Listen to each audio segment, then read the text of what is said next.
Ay, yarang.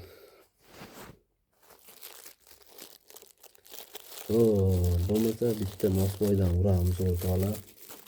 Keyin bir gap bo'ladi. Kelishdikmi?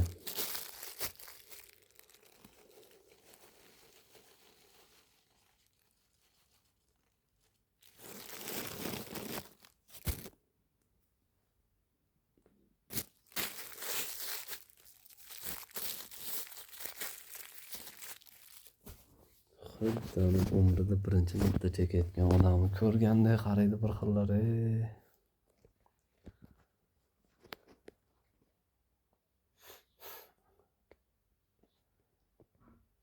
Unaqalar ham bo'lishi mumkin o'rtoqlar.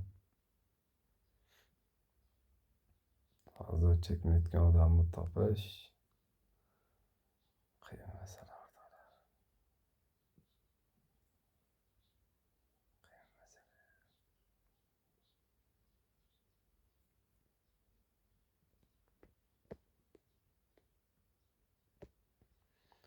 Xo'p, nima gapligini men bir boshdan aytsam o'rtoqlar.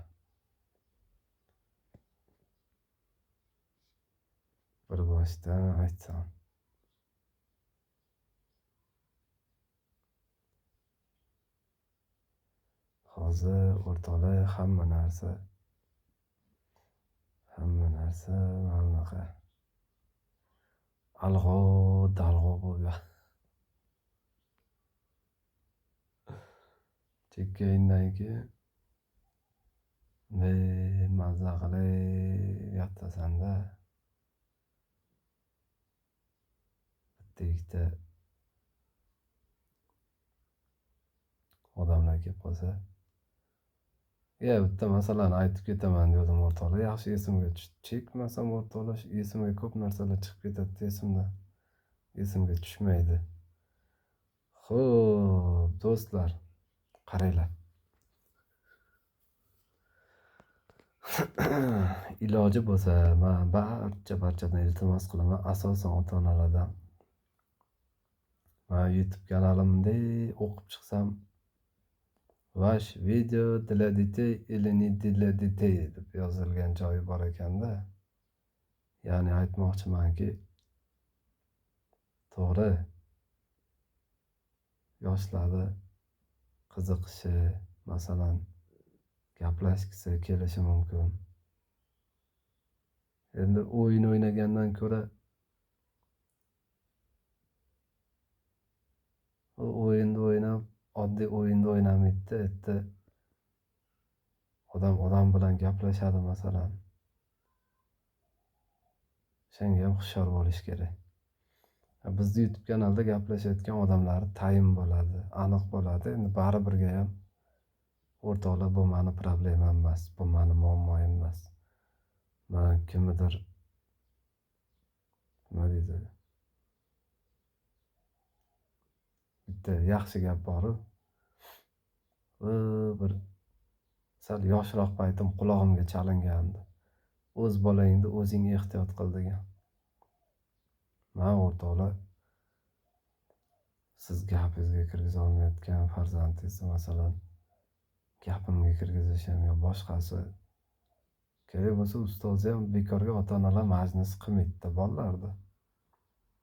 Baraka topqir, men eplolmayapman deb turib, men bu joyda sal qattiq urishib qo'ygan, tushuntirib qo'ygan, bolangga qaragin deb tanbeh berib qo'ygani, balkim ogohlantirgani chaqirishi mumkin. O'shaning uchun demoqchimanki,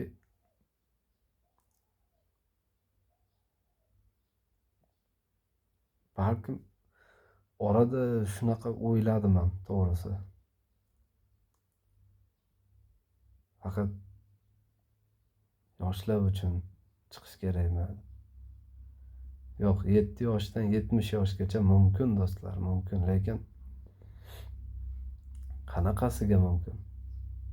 O'zingiz shaxsan aloqaga chiqib, meni o'g'lim yoki qizim mana shu sizni efiringizda o'tiradi yoki yozadi, fikr bildiradi. Shunga ruxsat berasizmi deb so'rash kerak. Ya'ni aytib o'tmoqchimanki, hurmatli yoshlar, Maktab yoshidagi yoshlar, do'stlar, bizni YouTube kanalimizda ko'rmasdan, bilmasdan, tanimasdan turib begonalarni chat qismiga qo'ymayman. Xabarlaringiz bor. Yoshi katta odamlarda ham kerak bo'lsa ota-onasini duosini olib turib, keyin ruxsat beramiz. To'g'ri, bitta-ikkita odamga ruxsat bergan joylarim bor. Chunki ular bilan ko'rishganman, gaplashganman. Ana shu narsani o'zingiz uchun bilib qo'ying. Chunki biz siz bilan gaplashaveramiz, noto'g'ri gaplashmaymiz imkon qadar. Endi hazil-huzul qilishimiz mumkin, orada har xil gap bo'lishi mumkin. Lekin hamma gaplarda yig'indisi deydimi, xulosasi bitta bo'ladi. Ya'ni kelishuv, murosa. Odam bilan kelishsa qanday chiroyli. Tushunsa bir-birini qanaqa yaxshi. Lekin baribirga ham o'rtoqlar, hammaga shu meni fikrim xullas.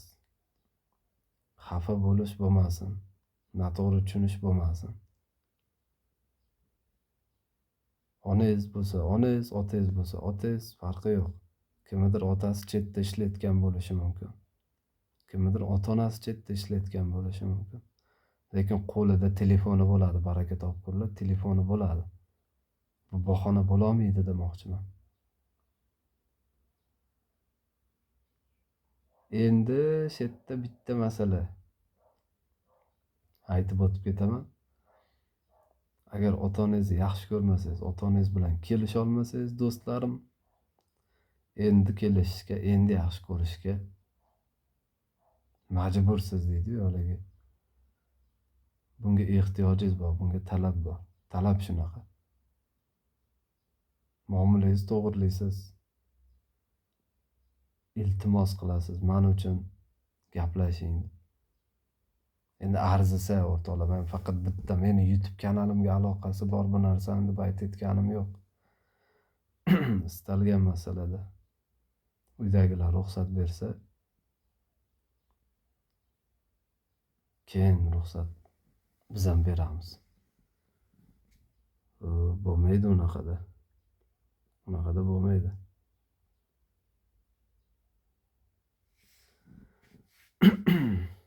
Oldindan bizni YouTube kanalimiz shunaqa bo'lgan do'stlar. Bundan keyin ham shunaqa bo'lib qoladi.